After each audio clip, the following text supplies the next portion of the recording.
यूं तो इंसान और जानवरों का रिश्ता काफी पुराना है। खूंखार और बड़े जंगली जानवरों को छोड़ दे तो कुछ ऐसे जानवर हैं जो इंसानों की जिंदगी में बहुत अच्छे से रच बस गए हैं, जिसमें कुत्ता, बिल्ली, गाय, घोड़ा, ऊंट जैसे जानवरों का नाम शामिल है। ज्यादातर लोगों के घरों में ये पेट एनिमल देखने को मिल जाएंगे और बाकी के जू या एक्वेरियम में। मगर कुछ जीव ऐसे भी होते हैं जिन्हें घरों में, जू में या एक्वेरियम में कहीं भी कैद रख पाना पॉसिबल नहीं होता। तो आज के वीडियो में हम 10 ऐसे ही क्रिएचर्स की बात करेंगे जिसके बारे में शायद ही ज्यादा लोगों को जानकारी होगी। अगर आप भी इन जानवरों के बारे में जानना चाहते हैं तो इस वीडियो के अंत तक बने रहे। Number 10, snail fish. दुनिया भर में बहुत से लोग अपने घरों में एक्वेरियम को रंग बिरंगी मछलियों और अन्य समुद्री जीवों से सजा कर रखना पसंद करते हैं, लेकिन हम जिस फिश की बात कर रहे हैं उसका नाम है snail fish. Snail fish North Atlantic, North Pacific, Arctic और एंटार्क्टिक सी के कोल्ड वाटर में पाई जाती है। ये सी क्रिएचर्स अलग अलग एनवायरनमेंट की सर्वाइवल टेक्निक्स को अडॉप्ट कर चुकी है। जैसे इनमें से कुछ स्पीशीज ओशन के शैलो वाटर में सर्वाइव करती है तो कुछ डीपेस्ट वाटर में रहती है। ये लगभग 20 से 30 हजार फीट पानी के नीचे रहती है, जिसे हैडल जोन कहा जाता है। ये अर्थ के सबसे डीपेस्ट पॉइंट में से एक है। एक तो ये अलग तरह के एनवायरनमेंट में रहने के लिए अडॉप्टेड होती है और दूसरा इतनी गहराई में होने की वजह से मुश्किल से मिलती है, इसलिए इन्हें एक्वेरियम में मुश्किल से ही देखा जाता है। नंबर 9, साओला। साओला को एशियन यूनिकॉर्न के नाम से भी जाना जाता है। साओला का हैबिटेट सिर्फ वियतनाम और लाओस के एनामाइट माउंटेन रेंजेस में है। इस वीडियो में हम ऐसे एनिमल्स के बारे में बात कर रहे हैं जो कि जू में नहीं पाए जाते हैं और इस लिस्ट में साओला का नाम भी शामिल है। मगर ऐसा क्यों है, आइए जानने की कोशिश करते हैं। दरअसल साओला जंगल में लगभग 5 से 11 साल तक जिंदा रहते हैं, मगर ऐसा देखा गया है कि कैप्टिविटी में ये ज्यादा दिन तक सरवाइव नहीं कर पाते। एक्चुअली साओला एक फॉरेस्ट ड्वेलिंग क्रिएचर है जो लार्ज एवरग्रीन और डेसिडुअस फॉरेस्ट में रहना पसंद करते हैं। अच्छी बात तो ये है कि हर्बीवोरस नेचर होने की वजह से इन्हें फॉरेस्ट में नेचुरल डाइट आराम से मिल जाती है, जो शायद इन्हें कैप्टिविटी में ना मिले। इसके अलावा और भी कई कारण रहे होंगे जिसकी वजह से इन्हें जू में नहीं रखा जाता। लेकिन चिंता की बात यह है कि क्रिएचर एंडेंजर्ड लिस्ट में आते हैं और इनका सबसे बड़ा शिकारी इंसान ही है। नंबर 8, इनरी। सभी लिविंग लेमर स्पीशीज में से इनरीज को लार्जेस्ट मेंबर माना जाता है, जो कि मेडागास्कर के एकांत आइलैंड में पाए जाते हैं। बताया जाता है कि आज से करीब 50 मिलियन ईयर्स पहले ये अफ्रीका से इस आइलैंड पर आए थे और तब से यही रहने लगे। इस अमेजिंग क्रिएचर को लेकर स्थानीय लोगों की मान्यता है कि ये इंसानों के एंसेस्टर्स है और इन्हें बाबा कोटा के नाम से भी जाना जाता है। मेडागास्कर का लोलैंड जंगल और ट्रॉपिकल फॉरेस्ट इनरीज का ठिकाना है। इनकी सबसे बड़ी खासियत है कि ये पेड़ों पर रहना ज्यादा पसंद करते हैं, या यूं कहे कि ये खाना, सोना और मेटिंग सब कुछ पेड़ पर ही करते हैं। अगर इनके अपीयरेंस की बात करें तो सभी लेमर स्पीशीज में से ये लार्जेस्ट साइज के होते हैं। इनमें से कुछ की हाइट तो 1 मीटर तक देखी जाती है। दरअसल ये एक ऐसा सोशल क्रिएचर है जो फैमिली के साथ रहना पसंद करते हैं। इस जानवर को भी जू में नहीं देखा जाता। हाँ, टूरिस्ट को इनके हैबिटेट में जाने की परमिशन जरूर दी जाती है। Number 7, narwhal whales. समुद्र में पाए जाने वाले इस अमेजिंग क्रिएचर को यूनिकॉर्न ऑफ सी भी कहा जाता है। ऐसा इनके टस्क को देखकर कहा जाता है, जो कि एक्चुअली में टूथ है। खास बात यह है कि टस्क इनके लिए सेंसरी ऑर्गन का काम करती है, जो कि लगभग 10 फीट तक लंबी हो सकती है। ये भी उन जीवों में से है जिन्हें कैप्टिविटी में नहीं रखा जा सकता, यानी विशाल सी ही इसके सर्वाइवल का एकमात्र ठिकाना है। रिपोर्ट्स के मुताबिक नरवाल ज्यादातर रशिया, कनाडा, ग्रीनलैंड और नॉर्वे के आर्कटिक वाटर में ही अपने जीवन का अधिकांश समय बिताती है और पानी में हजारों फीट नीचे रहती है। अब आप ही बताइए, क्या इस अमेजिंग क्रिएचर को कैप्टिविटी या एक्वेरियम में रखा जाना पॉसिबल है? नंबर 6, पिंक फेरी आर्माडिलो। अब हम आपको एक मैजिकल मैमल के बारे में बताने वाले हैं जिसे आज से पहले आप में से बहुत से लोगों ने नहीं देखा होगा। दरअसल ये बालू में इतनी तेजी से होल बना सकते हैं कि इस एबिलिटी के कारण इनका एक और नाम सैंड स्विमर रखा गया है। हालांकि इन्हें जू में नहीं रखा जाता, मगर इस क्रिएचर को सेंट्रल अर्जेंटीना में देखा जा सकता है। डेजर्ट और स्क्रब इसका बेसिक हैबिटेट है, जहां ये सरवाइव करने के लिए हैबिचुअल होते हैं।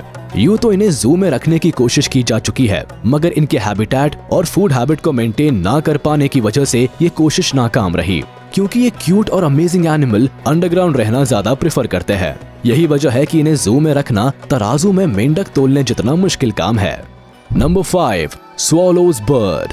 जू में जानवरों के अलावा बर्ड्स की भी कई प्रजातियां देखी जाती है, मगर कुछ बर्ड्स ऐसे भी होती है जिन्हें पिंजरे में कैद करके नहीं रखा जा सकता। दरअसल हम बात कर रहे हैं स्वॉलोज के बारे में, जो कि अपने जीवन का अधिकांश समय आसमान में उड़ते हुए ही बिताते हैं। कहा जाता है कि ये सिर्फ स्लीपिंग और मीटिंग के लिए नीचे आते हैं, वरना पूरा समय हवा में ही बिताना पसंद करते हैं। आसमान में उड़ने वाले इस आजाद परिंदे को जू की दीवारें कैद नहीं कर सकती। इन्हें डिफरेंट हैबिटेट्स में सरवाइव करने की महारत हासिल है। ग्रासलैंड, वुडलैंड और गार्डन, ये इन सभी जगहों में रह सकते हैं सिवाय कैप्टिविटी के। इसलिए आपको चिड़ियाघर में अधिकतर पक्षी देखने को मिल सकते हैं सिवाय स्वॉलोज के। ना तो कोई इन्हें पेट बना सकता है और ना ही जू में रख सकता है। इनके हैबिटेट्स और फीडिंग बिहेवियर दोनों ही काफी अमेजिंग है। हवा में उड़ते हुए भोजन करना इन बर्ड्स की खासियत है। क्या आपको इनके बारे में पहले से जानकारी थी? आप हमें कमेंट बॉक्स में बता सकते हैं। Number 4, great white shark. Great white shark समुद्र की सबसे जायंट क्रिएचर्स में से एक मानी जाती है।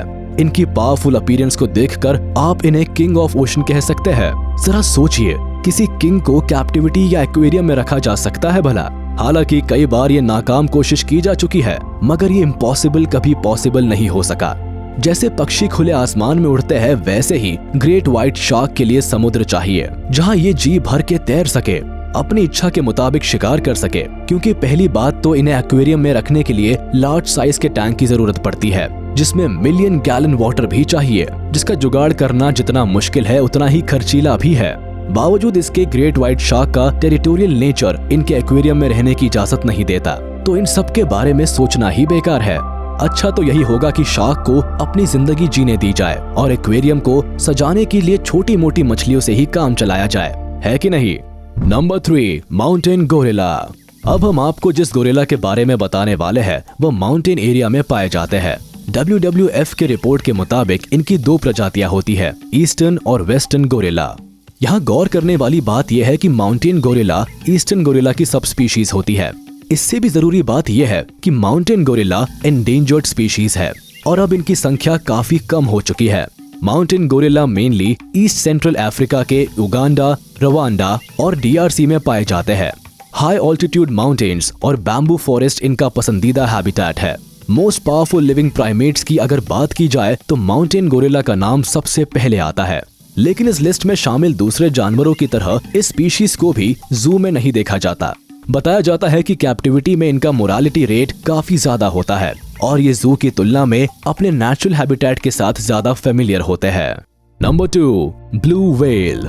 यूं तो एक्वेरियम में मछलियों के अलावा अन्य सी क्रिएचर्स को रखने का भी ट्रेंड है, मगर कुछ वाटर क्रिएचर इतने जायंट होते हैं कि इस बारे में सोचा भी नहीं जा सकता। क्या आप इमेजिन कर पा रहे हैं कि किसी ब्लू व्हेल को एक्वेरियम में भी देखा जा सकता है? ग्रेट व्हाइट शार्क की तरह ब्लू व्हेल भी समुद्र की एक जायंट क्रिएचर है, जिनका वजन 10 हाथियों से भी अधिक हो सकता है और आकार में भी इनका मुकाबला शायद ही धरती का कोई जीव कर सकता है।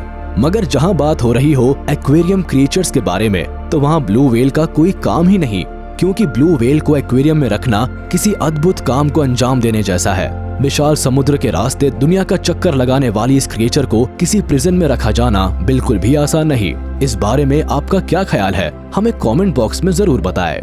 Number 1, जावेन rhino. इंडोनेशिया में पाए जाने वाले ये राइनोस काफी रेयर होते हैं, जो कि साइज में बहुत ज्यादा बड़े और स्ट्रॉन्ग होते हैं। जंगल में ही इस सॉलिटरी एनिमल का मुकाबला कोई नहीं कर सकता, तो जू में रखने की तो बात ही अलग है, क्योंकि इस मैसिव एनिमल को कंट्रोल करना काफी मुश्किल काम होता है। साथ ही इसे पेट्रोलिंग करने के लिए बहुत बड़े एरिया की जरूरत पड़ती है। रिपोर्ट्स के मुताबिक ये जानवर एंडेंजर्ड लिस्ट में शामिल है और दुनिया में इसकी संख्या बस गिनी चुनी ही रह गई है, जिसे किस्मत वाले ही देख पाते हैं। इसके लिए आपको इंडोनेशिया के यूजुंग नेशनल पार्क की सैर करनी पड़ेगी, जहां ये सरवाइव करते हैं। हालांकि स्पीशीज को बचाने और इनकी संख्या को बढ़ाने के लिए कई कदम उठाए जा रहे हैं। तो ये थे कुछ ऐसे एनिमल्स जिन्हें एक्वेरियम या जू में नहीं रखा जा सकता है। इनके बारे में अब आप काफी कुछ जान चुके हैं। तो अगर आपको ये वीडियो पसंद आया हो तो इसे लाइक, कमेंट और शेयर जरूर कर दें। ऐसे ही अमेजिंग वीडियोस देखने के लिए हमारे चैनल को सब्सक्राइब करें और बेल आइकन को प्रेस करना ना भूलें, ताकि सभी नोटिफिकेशंस आप तक सबसे पहले पहुंच सके। फिलहाल के लिए इतना ही। जल्द हाजिर होंगे कुछ अमेजिंग और इंटरेस्टिंग वीडियोस के साथ। तब तक के लिए टाटा, बाय बाय।